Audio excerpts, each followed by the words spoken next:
Everyone, I am Akash Gaur. Welcome back to Indian medical lecture. Guys, CBC report पूरी निचोड़ के आपको डिटेल से बताऊंगा। और मैं कोई ट्रेडिशनल आपको फालतू का तरीका नहीं बताने वाला कि भाई मैंने रिपोर्ट बता दिया, इसमें से बता दूंगा मैं कि क्या चल रहा है क्या नहीं चल रहा। नहीं, पूरी डिटेल से बताऊंगा कौन सी सेल के बढ़ जाने पर क्या होता है, क्या बोलते हैं, कौन सी कोशिका ज़्यादा बढ़ेगी तो कौन सी बीमारी होती है। इस रिपोर्ट मतलब ये जो पूरा आप मेरी वीडियो देखोगे ना, इससे आप ये चीज़ समझ जाओगे कि रिपोर्ट देख के ही आप पता कर लोगे कि पेशेंट को कौन सी बीमारी है।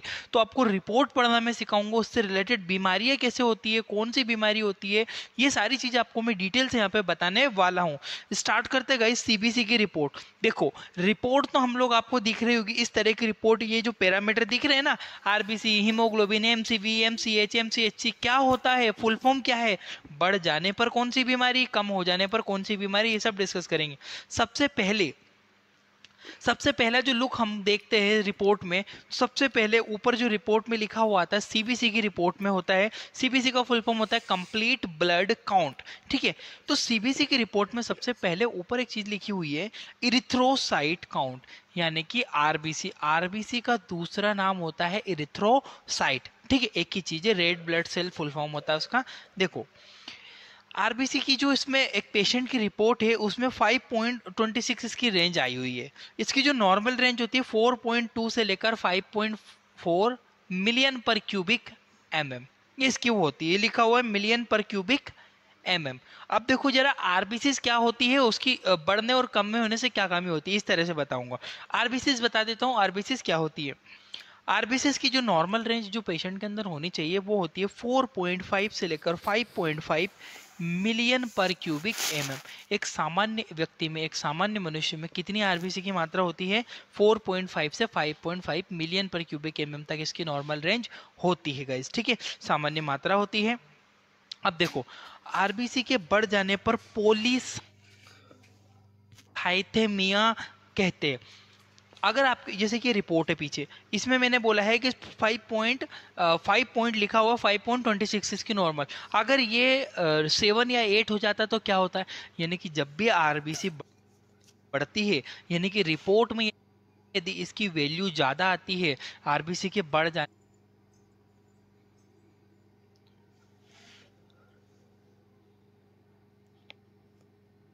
एमएम, एक सामान्य व्यक्ति में, एक सामान्य मनुष्य में कितनी आरबीसी की मात्रा होती है? 4.5 से 5.5 मिलियन पर क्यूबिक एमएम तक इसकी नॉर्मल रेंज होती है गाइस। ठीक है, सामान्य मात्रा होती है। अब देखो, आरबीसी के बढ़ जाने पर पोलीसाइथेमिया कहते हैं। अगर आप जैसे कि रिपोर्ट है पीछे, इसमें मैंने बोला है कि 5 पॉइंट लिखा हुआ 5.26 इसकी नॉर्मल। अगर ये 7 या 8 हो जाता तो क्या होता है, यानी कि जब भी आरबीसी बढ़ती है, यानी कि रिपोर्ट में यदि इसकी वैल्यू ज़्यादा आती है, आरबीसी के बढ़ जाने को हम लोग कहते हैं पोलीसाइथेमिया। इससे डिहाइड्रेशन भी होता है गाइस, ये चीज़ ध्यान रखना आप लोग। अब आरबीसी के कम होने पर एनीमिया। सबको पता है आरबीसी मतलब हीमोग्लोबिन, क्योंकि आरबीसी की सतह पर हीमोग्लोबिन पाया जाता है। तो यदि आरबीसी की मात्रा कम हुई तो हीमोग्लोबिन की मात्रा भी कम हो जाएगी। ठीक है, और इससे कम होगा तो ब्लड का लेवल डाउन होगा, उससे एनीमिया नामक बीमारी होती है। डायग्राम में देख सकते हो, नॉर्मल पेशेंट में ऐसा होता है, एनीमिया में ऐसा हो जाता है। ठीक है, यानी कि उसमें कोशिकाओं की कमी, सेल्स की कमी आ जाती, इसे हम लोग क्या कहते हैं, इसे सिंपली कहा जाता है एनीमिया। याद रखना गाइस, बीमारी भी बताई मैंने। आरबीसी की सामान्य मात्रा 4.5 से 5.5 मिलियन पर क्यूबिक एमएम होती है। आरबीसी के बढ़ जाने पर पोलीसाइथेमिया नामक बीमारी होती है, और कम हो जाने पर एनीमिया नामक बीमारी होती है। जल्दी स्क्रीनशॉट ले लो, आगे बढ़ रहा हूँ मैं फिर यहाँ से। अब जो नेक्स्ट पैरामीटर इसमें आता है वो होता है हमारा इरिथ्रोसाइट के बाद जस्ट नीचे देखोगे तो हीमोग्लोबिन आता है। इरिथ्रोसाइट के जस्ट नीचे की साइड पे आप लोग देख रहे हो तो हीमोग्लोबिन लिखा हुआ। अब ये हीमोग्लोबिन क्या होता है गाइस, ये चीज समझो आप लोग। ठीक है, अब देखिएगा, हीमोग्लोबिन, हीमोग्लोबिन की एक सामान्य मात्रा होती है। कितनी होनी चाहिए सामान्य मात्रा? वो होती है 13, जो 12 से 16। ठीक है, मेल और फीमेल में वेरिएशन डिपेंड करता है। इसके लिए हम लोग आगे वाली स्लाइड को समझते हैं। एरिथ्रोसाइट यानी कि आरबीसी बताया, अब हीमोग्लोबिन समझेंगे। मैं आगे बढ़ता हूँ। देखो जरा, हीमोग्लोबिन क्या होता है। जो हीमोग्लोबिन की नॉर्मल रेंज मेल के अंदर यानी कि पुरुषों के अंदर कितनी होती है? पुरुषों के अंदर सामान्य मात्रा 14 से 18 ग्राम पर डेसीलीटर।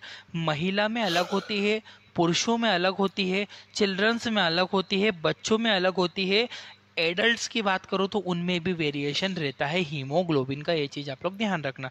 तो मैं नॉर्मल मेल और फीमेल की अगर मैं बात करूँ तो मेल के अंदर जो आरबीसीज की संख्या होती है, सॉरी, हीमोग्लोबिन की जो मात्रा होती है 14 से 18 ग्राम पर डेसीलीटर तक होती है, ये चीज़ आप लोग ध्यान रखना।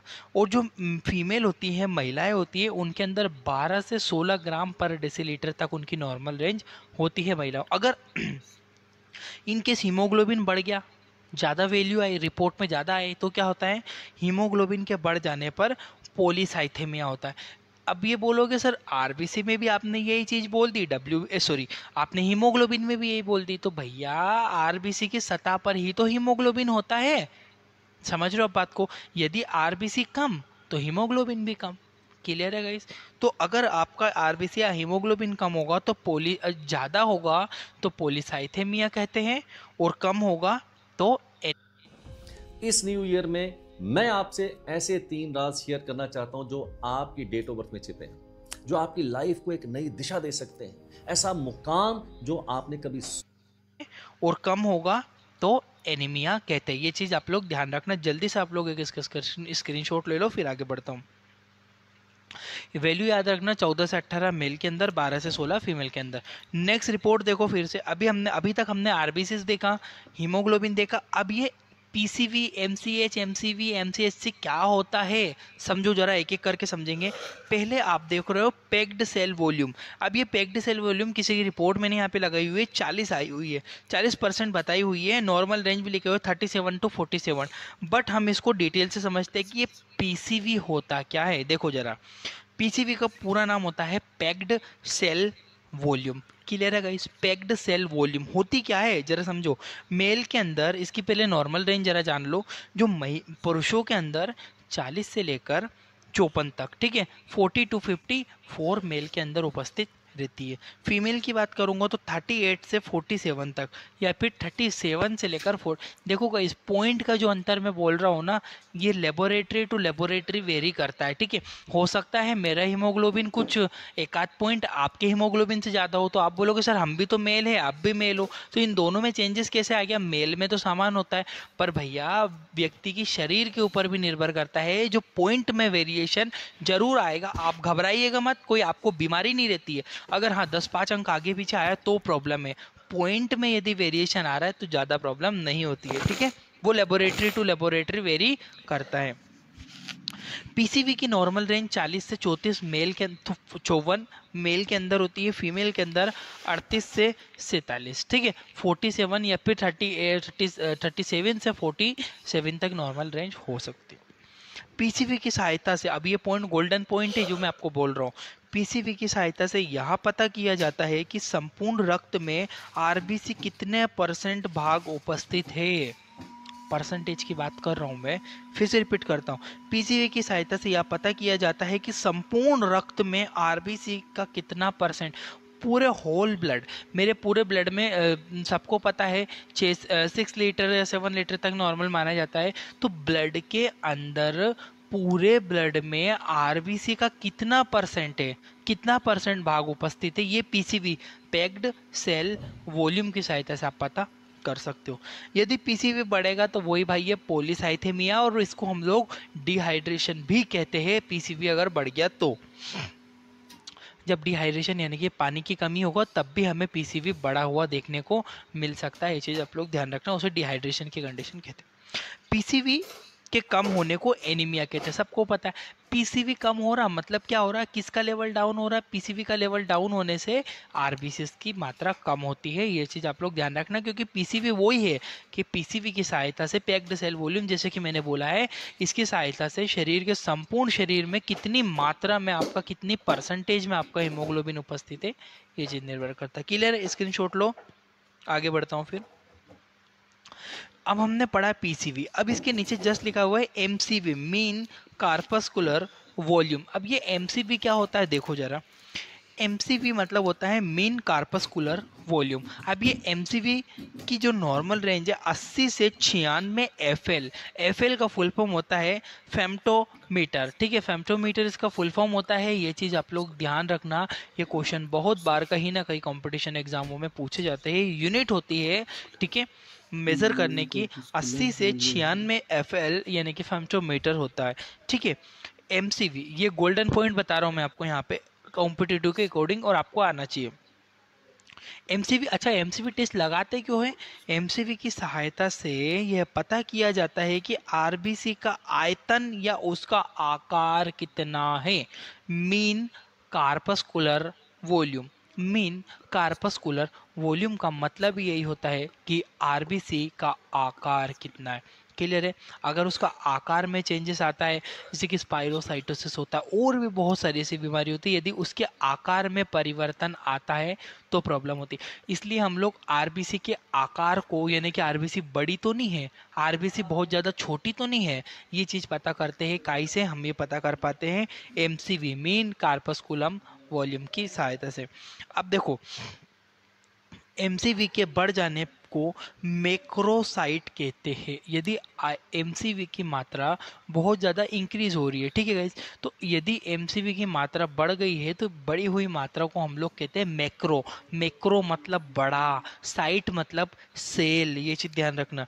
एमसीवी के कम होने पर माइक्रोसाइट, मैक्रो का मतलब बड़ा, माइक्रो का मतलब छोटा, दोनों में बहुत ज़्यादा वेरिएशन नहीं होता है। मैक्रो मतलब बड़ा, माइक्रो मतलब छोटा। क्लियर है गाइस? यहाँ तक आप लोगों को समझ में आना चाहिए, इसमें कोई डाउट नहीं होना चाहिए किसी को भी, ठीक है। स्क्रीनशॉट लो जरा एमसीवी का, फिर आगे बढ़ता हूँ। ये भी बहुत इंपॉर्टेंट है गाइस, बहुत बार चीज़ों में पूछा जाता है। देखो जरा रिपोर्ट, अभी तक हमने आरबीसी को समझा, हीमोग्लोबिन को समझा, पीसीवी और एमसीवी भी बता दिया, मेन कार्पस्कुलम वॉल्यूम। स्क्रीनशॉट ले लेना, डबल पढ़ लेना, कोई प्रॉब्लम नहीं है, वीडियो को डबल भी देख सकते हो। उसके बाद आता है हमारा एमसीएच। अभी तक एमसीवी पढ़ा, अब एमसीएच देखते हैं। एमसीएच एक्चुअल में क्या होता है वो समझो। एमसीएच का मतलब होता है guys mean corpuscular haemoglobin. Mean corpuscular haemoglobin full form बता रहा हूँ। अब ये क्या होता है, इसकी जो नॉर्मल रेंज है 27 से 33 पीजी। पीजी का मतलब होता है पिकोग्राम, ये यूनिट है, यह सबसे छोटी यूनिट होती है गाइज, पिकोग्राम, ठीक है।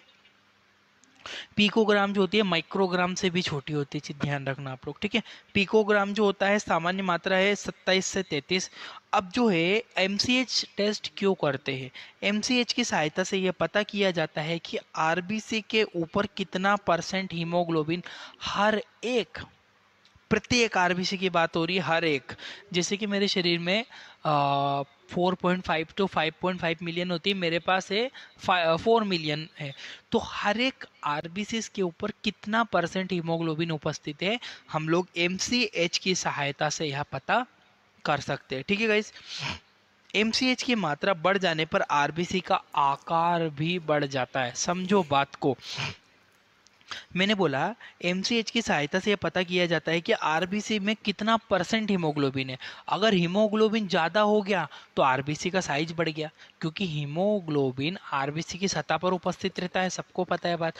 और ज़्यादा हीमोग्लोबिन मतलब आरबीसी को बड़ा होना पड़ेगा, और आरबीसी यदि बड़ी हो जाएगी तो क्या होगा, मैक्रो, मैक्रो का मतलब होता है गाइस बड़ा, आरबीसी का आकार बढ़ जाता है, यानी कि एमसीएच जब भी बड़ा होता है मैक्रोसाइटिक कहते हैं। एनीमिया ही होता है ओबियसली।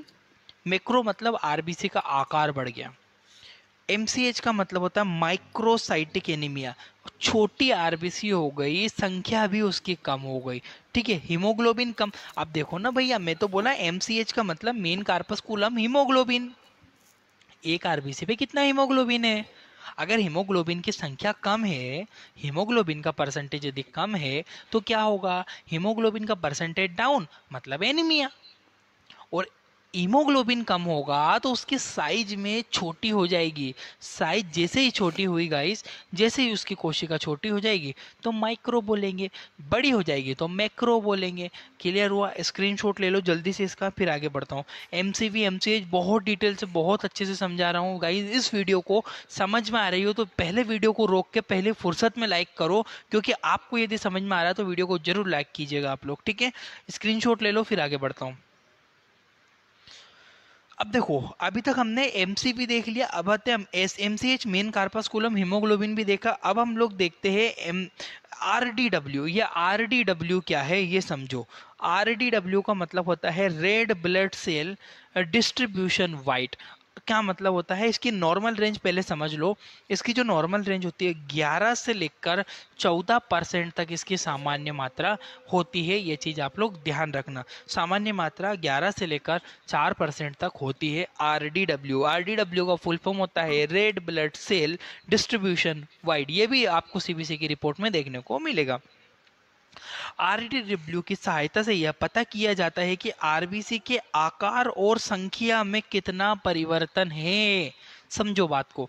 आरडीडब्ल्यू से मैं क्या पता कर रहा हूं कि उसका आकार और उसकी संख्या के बीच में कितना वेरिएशन है। यानी कि आकार बड़ा है, संख्या कम है, तो उसमें अंदर वेरिएशन आ गया ना। तो उसके बीच का जो वेरिएशन है वो समझने के लिए हम लोग आरडीडब्ल्यू करते। आरडीडब्ल्यू के बढ़ जाने पर आरबीसी के आकार की संख्या, आकार और संख्या बहुत ही परिवर्तित आ जाती है, ठीक है। यदि उसका आरडीडब्ल्यू की वैल्यू बढ़ी तो उसमें बहुत चेंजेस है। आरबीसी का आकार भी अलग है, उसकी संख्या भी अलग है। और अगर आरडीडब्ल्यू का लेवल कम, मतलब कि संख्या और आकार दोनों एक समान है, मतलब एनीमिया के लिए स्पेसिफिक रहता है, एनीमिया से समझ में आता है। क्लियर है गाइस? स्क्रीनशॉट ले लो फिर आगे बढ़ता हूँ। अभी तक आरडीडब्ल्यू समझा। अब हम लोग आते हैं ब्लड की डब्ल्यूबीसी कोशिकाओं के ऊपर। अब ये डब्ल्यूबीसी कोशिकाएं क्या होती है वो चीज समझो।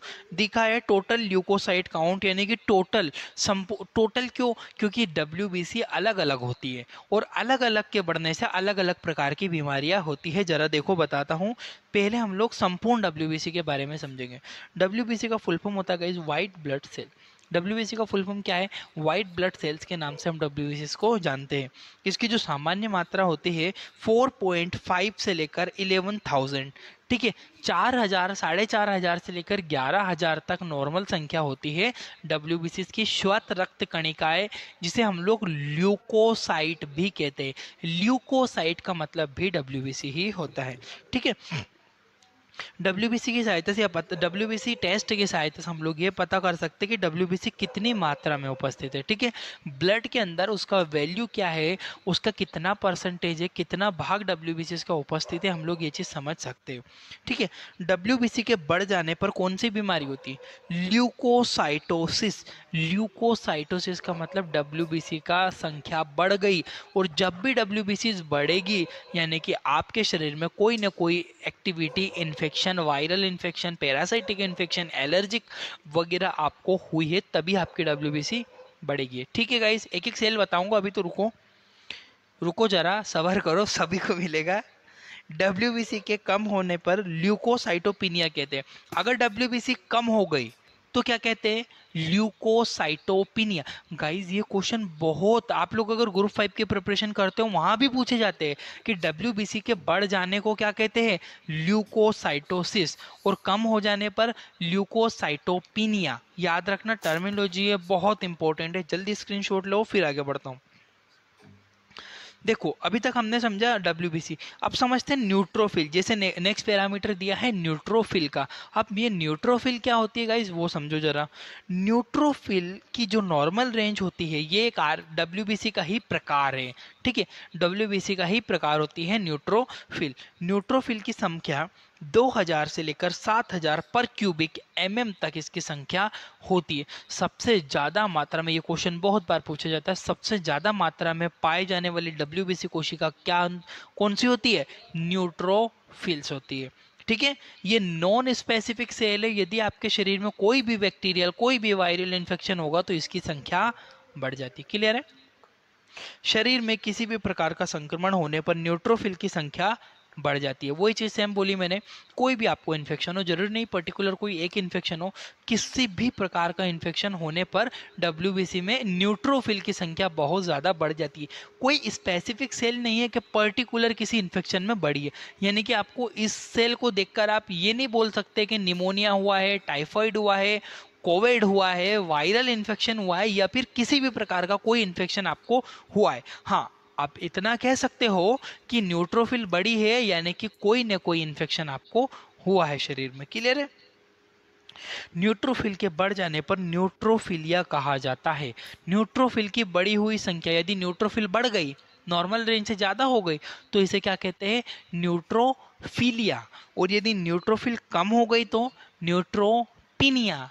फिलिया और पिनिया, फिलिया मतलब बड़ा, पिनिया मतलब कम। Neutrophilia, neutropenia. क्लियर है गाइस? आई होप कि आपको यहां तक चीजें समझ में आई होगी। जल्दी इसका स्क्रीनशॉट लो, फिर आगे बढ़ता हूं मैं। क्लियर है गाइस? कोई डाउट हो तो कमेंट्स करके मुझे जरूर बताइएगा, ठीक है आप लोग? अब हम लोग डिस्कस करते हैं, हम लोगों ने अभी तक न्यूट्रोफिल काउंट पढ़ा, अब न्यूट्रोफिल के बाद आती है लिम्फोसाइट। अब ये लिम्फोसाइट सेल्स क्या करती है, देखो जरा। लिम्फोसाइट की जो नॉर्मल रेंज होती है 1000 से लेकर 3000 तक पर क्यूबिक एमएम इसकी रेंज होती है, ये चीज आप लोग ध्यान रखना।